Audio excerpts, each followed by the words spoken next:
So guys நம்ம வந்து பார்த்திங்கன்னா லைசன்ஸ்க்காக வந்து டெஸ்ட்டுக்காக வந்திருந்தோம்.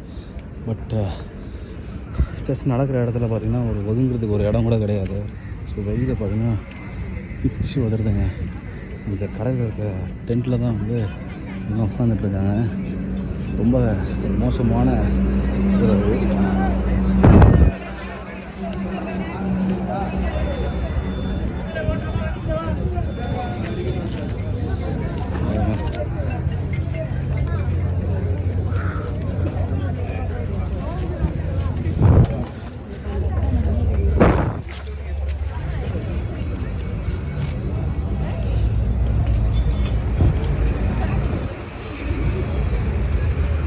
சுற்றி பாருங்கள், ஒன்றுமே கிடையாது. ஸோ இந்த லட்சங்களில் தான் வந்து எவனாலும் வெயிலில் மயக்கம் போட்டு ஊந்தான் அப்படின்னா போச்சு ஜோலி.